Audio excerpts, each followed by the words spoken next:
امریکی حکام کا ایرانی تیل بردار جہازوں کو قبضے میں لینے پر غور۔ امریکی عہدیدار کے مطابق ایران پر دباؤ بڑھانے کے لیے تیل بردار جہازوں کو قبضے میں لینے پر بات ہوئی، تاہم امریکی حکام کو ایران کی جوابی کارروائی اور عالمی تیل منڈیوں پر اثرات کا خدشہ ہے۔ غزہ میں خطرناک ترین امریکی ممنوعہ تھرمو بیرک بموں کا استعمال۔ خلیجی میڈیا کے مطابق تقریباً 3000 فلسطینیوں کے فضا میں تحلیل ہونے کا ہولناک انکشاف۔ ان بموں نے 3000 فلسطینیوں کا نام و نشان تک باقی نہیں چھوڑا۔ تھرمو بیرک بموں کا درجہ حرارت 3500 سینٹی گریڈ ہوتا ہے، جس کی وجہ سے فوری طور پر جسم راکھ میں تبدیل ہو جاتا ہے۔ ماہرین کا کہنا ہے کہ یہ جنگی جرم ہے۔ یہ بم یورپ اور امریکہ نے سپلائی کیے۔ عالمی نظام انصاف غزہ کے امتحان میں ناکام رہا۔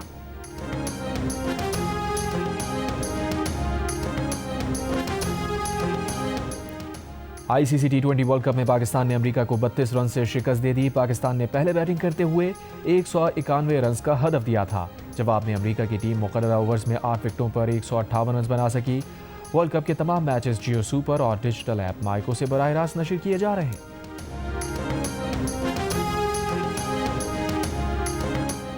سندھ کابینہ نے اوورسیز پاکستانیوں کے لیے ڈیجیٹل پراپرٹی رجسٹریشن کی منظوری دے دی۔ سمندر پار پاکستانیوں کے لیے پراپرٹی کی رجسٹریشن آسان بنانے کے لیے سندھ رجسٹریشن ایکٹ 1908 میں ترمیم کی منظوری دے دی گئی۔ وزیر اعلیٰ سندھ نے کہا، سیل ڈیڈ کی ایگزیکیوشن اب آن لائن ہو سکے گی۔ بیرون ملک مقیم پاکستانی اب پاکستانی سفارت خانوں میں جائیداد کی خرید و فروخت کی دستاویزات مکمل کر سکیں گے۔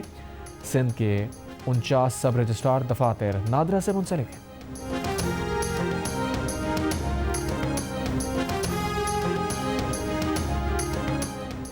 رمضان المبارک سے قبل بلوچستان میں آٹے کی قیمتوں میں اضافہ ہو گیا۔ 1 کلو آٹا 150 روپے تک پہنچ گیا۔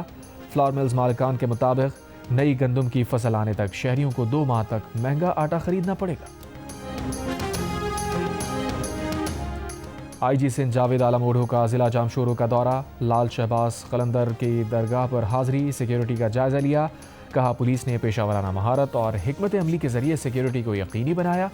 دادو میں پولیس پر حملے میں ملوث عناصر کو کٹہرے میں لایا جائے گا۔ کچے کے علاقے کو مکمل طور پر کلیئر کر کے ریاستی ریٹ قائم کی جائے گی۔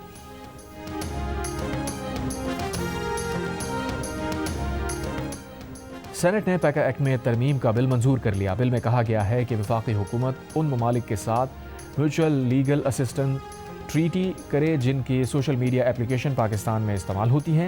سینٹ میں کرمنل قوانین میں ترمیم کا بل بھی منظور کیا گیا، جس میں کہا گیا ہے کہ زیادتی کا شکار لڑکا یا لڑکی کا میڈیکل نہ دینے پر 1 سال تک سزا اور جرمانہ ہوگا۔ ریپ متاثرہ کو فوری ابتدائی طبی امداد نہ دینے پر نجی یا سرکاری اسپتال پر بھی سزا ہوگی۔ نجی اسپتال ریپ متاثرہ کو 24 گھنٹے کے اندر اندر سرکاری اسپتال بھیجنے کا پابند ہوگا۔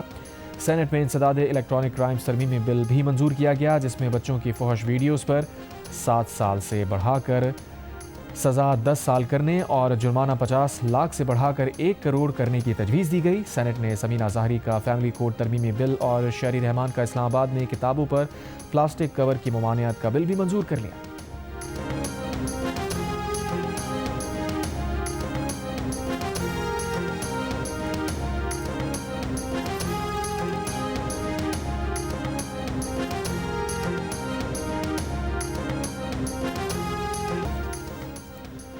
بنگلہ دیش میں 12 فروری کو ہونے والے عام انتخابات میں خالدہ ضیاء کے بیٹے کی قیادت میں میدان میں اترنے والی بنگلہ دیش نیشنلسٹ پارٹی کا جماعت اسلامی اور نیشنل سٹیزن پارٹی کی قیادت میں 11 جماعتی اتحاد سے کڑا مقابلہ متوقع۔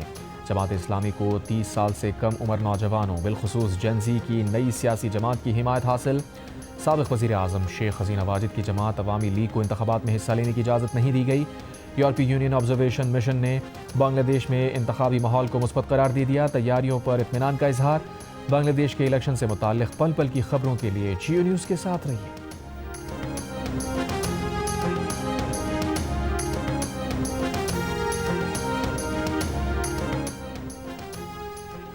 پی ٹی آئی کے سینیٹر علی ظفر نے نیپرا کا اعلان بم قرار دے دیا۔ کہا، نیپرا عوام سے بجلی 11 روپے فی یونٹ میں خریدے گی، لیکن حکومت عوام کو 40 روپے فی یونٹ میں فروخت کر دے گی۔ یہ کہاں کا انصاف ہے؟ عوام سے وعدہ کیا گیا تھا کہ سولر لگائیں، آپ کو فائدہ دیں گے۔ لوگوں نے قرض لے کر سولر پینل لگائے۔ سینیٹ اجلاس میں نیٹ میٹرنگ لائسنس پر بحث میں پیپلز پارٹی کی سینیٹر شہری رحمان نے کہا، اگر پاکستان بار بار ٹیرف ریٹ بدلے تو وہ بھی سرمایہ کاری نہیں کریں گی۔ غیر ملکی سرمایہ کار کیسے آئے گا؟ شہریوں پر بوجھ ڈالنے کے بجائے ڈسکوز کو ٹھیک کریں۔ وفاقی وزیر توانائی اویس لغاری نے کہا سولر پر بجلی فی یونٹ 5-6 روپے میں بن رہی ہے، 27 روپے پر نیٹ میٹرنگ کو دینا کیا باقی صارفین کے ساتھ انصاف ہے؟ ریگولیشن نہ کرتے تو غریب صارف پر نیٹ میٹرنگ والوں کی وجہ سے مزید بوجھ آتا۔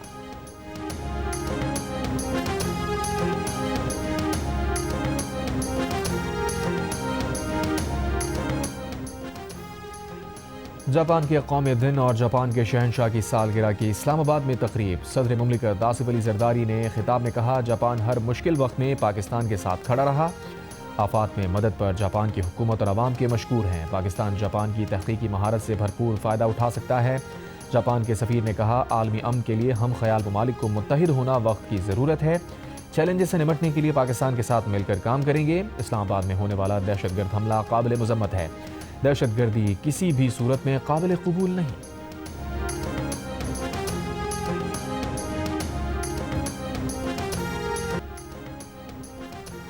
امریکی صدر ڈونلڈ ٹرمپ کے دوبارہ اقتدار میں آنے کے بعد ان کے خاندان سے وابستہ ایک کرپٹو کرنسی کمپنی نے محض 16 ماہ میں اربوں ڈالر کی کمائی کر کے سیاسی و مالی حلقوں میں ہلچل مچا دی۔ امریکی میڈیا رپورٹس کے مطابق ورلڈ لیبرٹی فائنینشل نامی کرپٹو کمپنی جس کی قیادت صدر کے قریبی ساتھی اسٹیو وٹکاف کے بیٹے زیو وٹکاف کر رہے ہیں، اب تک ٹرمپ اور وٹکاف خاندانوں کو کم از کم 1.4 ارب ڈالر ادا کر چکے ہیں۔ دبئی میں سیاحوں کی آمد کا نیا ریکارڈ۔ سال 2025 میں 1,95,90,000 افراد نے دبئی کی سیر کی۔ مغربی یورپ سے 41 لاکھ، مشرقی یورپ اور جنوبی ایشیا سے 29 لاکھ سیاح آئے۔ دبئی کی سیر کرنے والوں میں 5% اضافہ۔ نیو یارک سے بھی زیادہ ہوٹل اب دبئی میں موجود۔ ہوٹلز کی تعداد میں دبئی نے پیرس، بینکاک اور سنگاپور کو بھی پیچھے چھوڑ دیا۔